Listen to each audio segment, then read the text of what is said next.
নমস্কাৰ বন্ধুসকল, প্ৰথমে আপোনালোকক ধন্যবাদ জনাইছোঁ মোৰ ইউটিউব চেনেলত। আজি আপোনালোকৰ লগত আলোচনা কৰিম বেঙেনা খেতিৰ বিষয়ে। বেঙেনা খেতি আমাৰ অসমৰ বাবে উপযুক্ত সময় হৈছে জুন জুলাই মাহত আমি আগতীয়াকৈ বেঙেনা খেতি কৰিব পাৰোঁ। সাধাৰণতে বেঙেনা খেতি আমি 12 মাহে কৰিব পাৰোঁ। বেঙেনা খেতি কৰাৰ আগতে আমি বেঙেনাৰ পুলিখিনি প্ৰস্তুত কৰি ল'ব লাগে। তাৰ বাবে আমাৰ এটা নাৰ্চাৰীৰ প্ৰয়োজন হয়। নাৰ্চাৰীত আমি পুলিখিনি প্ৰস্তুত কৰি পুলিৰ বয়স যেতিয়া 1 মাহ হ'ব তেতিয়া আমি মূল পথাৰত ৰোপণ কৰিব লাগে। মূল পথাৰত পুলিখিনি ৰোপণ কৰাৰ কাৰণে আমাৰ ৰ টু ৰ 60 চেণ্টিমিটাৰ আৰু প্লান টু প্লান 45 চেণ্টিমিটাৰ ডিষ্টেঞ্চত আমি পুলিখিনি ৰোপণ কৰিব পাৰোঁ। গছৰ বয়স যেতিয়া 15 পৰা 20 দিন হ'ব তেতিয়া গছৰ গুৰিত আমি গোবৰ সাৰ প্ৰয়োগ কৰিব লাগে। গোবৰ সাৰ প্ৰয়োগ কৰাৰ পিছত আমি খেতিত পানী যোগান ধৰিব পৰাকৈ আৰু বৰষুণ হোৱাৰ ফলত পানী জমা যাতে হ'ব নোৱাৰে তাৰ বাবে আমি ড্ৰেইনৰ ব্যৱস্থা কৰি ল'ব লাগে।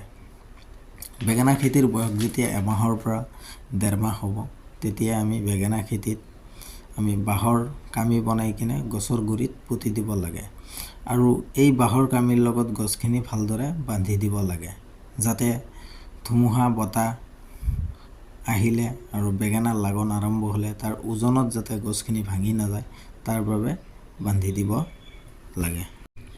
বেঙেনা খেতিৰ জাত যেনে থলুৱা জাত বৰ্তমানৰ পপুলাৰ জাত হৈছে ভিয়েনাৰ 212, চৈতি, মিটেল। এই ধৰণৰ হাইব্ৰিড F1 জাতবিলাকো কৰিব পাৰে। এই জাতসমূহত অধিক উৎপাদন পোৱা যায় আৰু অধিক ফলন ভাল হোৱা এই জাতবিলাকৰ পৰা লাভৱান হ'ব পৰা যায়। দেখা গৈছে এই জাতবিলাকৰ খেতি কৰি এজন খেতিয়কে এবিঘা মাটিৰ পৰা প্ৰায় 1 পৰা 1.5 লাখ টকালৈকে ইনকাম কৰিবলৈ সক্ষম হৈছে। বেঙেনা খেতি কৰাৰ কাৰণে লেণ্ড প্ৰিপেয়াৰেশ্যনৰ কাৰণে মাটিখিনি প্ৰস্তুত কৰাৰ কাৰণে প্ৰথমে ট্ৰেক্টৰেৰে ভালদৰে হাল বাই ল'ব লাগে। তাৰপিছত মাটিডৰাত single super phosphate 50 KG, 10 KG potash, 10 KG urea আৰু 5 টন গোবৰ সাৰ প্ৰয়োগ কৰি মাটিখিনি ভালদৰে মিহলি কৰি ল'ব লাগে। তাৰপিছতে আমি পুলিখিনি ৰোপণ কৰিব লাগে। পুলিখিনি ৰোপণ কৰাৰ আগতে আমি পুলিৰ তলৰ অংশ শিপাডাল আমি কাৰ্বেণ্ডিজাইম ফাংগিচাইডৰ জৰিয়তে আমি শোধন কৰি খেতিত লগাব লাগে যাতে কোনো ধৰণৰ ভেঁকুৰ বেমাৰে যাতে আক্ৰমণ কৰিব নোৱাৰে।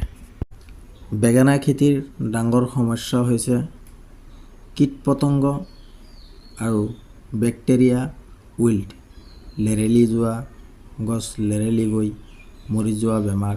এই বেমাৰটোৱে হৈছে ডাঙৰ সমস্যা। কীট-পতংগ নিয়ন্ত্ৰণ কৰাৰ কাৰণে ফেৰমেন ট্ৰেপ, য়েলো ষ্টিকি ট্ৰেপ, বিভিন্ন ধৰণৰ কীটনাশকৰ দ্বাৰাই আমি কীট-পতংগখিনি নিয়ন্ত্ৰণ কৰিব পৰা যায়। তাৰ উপৰিও অৰ্গেনিক হিচাপে নিম অইল ব্যৱহাৰ কৰিও কীট-পতংগ নিয়ন্ত্ৰণ কৰিব পৰা যায়। বেঙেনা খেতিত আৰু এটা ডাঙৰ সমস্যা হৈছে গছৰ গুৰি পচা বেমাৰ। গছৰ গুৰি পচা বেমাৰ নিয়ন্ত্ৰণ কৰিবলৈ পুলি অৱস্থাতে আমি কাৰ্বেণ্ডিজাইম নামৰ দৰৱেৰে পুলিখিনি শোধন কৰি যদি আমি মূল পথাৰত ৰোপণ কৰোঁ এই সমস্যা কম দেখা যায়। তাৰ উপৰিও পুলিখিনি ৰোপণ কৰাৰ পিছত গছৰ গুৰিত যদি আমি কাৰ্বেণ্ডিজাইম দৰৱেৰে স্প্ৰে কৰোঁ তেতিয়াহ'লেও এই বেমাৰৰ লক্ষণ কম দেখা যায়। ইয়াৰ উপৰিও এটা ডাঙৰ সমস্যা হৈছে বেক্টেৰিয়া উইল্ট।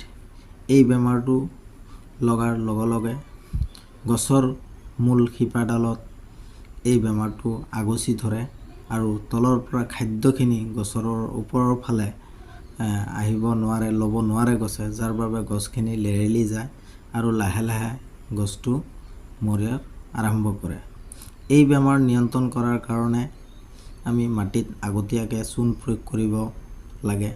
নহ'লে আমি এই বেমাৰটো অহাৰ আগতে গছৰ গুৰিত আমি ষ্ট্ৰেপ্টোচাইক্লিন নামৰ এটা দৰৱ আছে, সেই দৰৱটো আমি গছৰ গুৰিত প্ৰয়োগ কৰিব লাগে।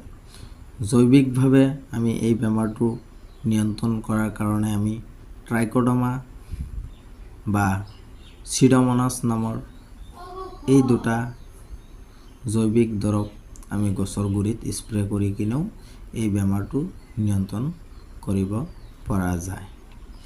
বেঙেনা খেতিত আৰু এটা ডাঙৰ সমস্যা হৈছে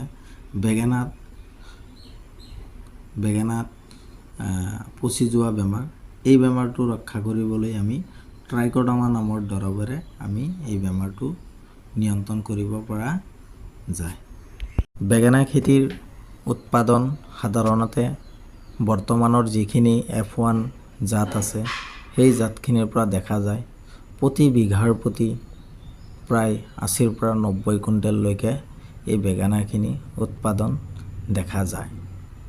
বেঙেনাৰ দৰ বজাৰ মূল্য যদি দেখা যায়, বেঙেনা 30 টকাৰ পৰা আৰম্ভ কৰি 10 টকালৈকে দৰত বেঙেনা বিক্ৰী কৰিব পৰা যায়। বেঙেনা খেতিত দেখা যায় যে অনুখাদ্যৰ বহুত অভাৱ হয়। অনুখাদ্যখিনি যোগান ধৰিবলৈ আমি মাইক্ৰনিউট্ৰিয়েণ্ট আমি বেঙেনা খেতিত প্ৰয়োগ কৰিব পাৰোঁ। মাইক্ৰনিউট্ৰিয়েণ্ট বিভিন্ন প্ৰকাৰৰ থাকে, মাটিত প্ৰয়োগ কৰাৰো আজিকালি পোৱা যায় আৰু ফলিঅ'ৰ স্প্ৰে কৰাৰ কাৰণেও আজিকালি মাইক্ৰনিউট্ৰিয়েণ্ট বিভিন্ন ধৰণৰ মাইক্ৰনিউট্ৰিয়েণ্ট পোৱা যায়। যিটো মাইক্ৰনিউট্ৰিয়েণ্টত আপোনাৰ কেলছিয়াম, বোৰন, মেগনেছিয়াম ইত্যাদি আদি দেখা যায়।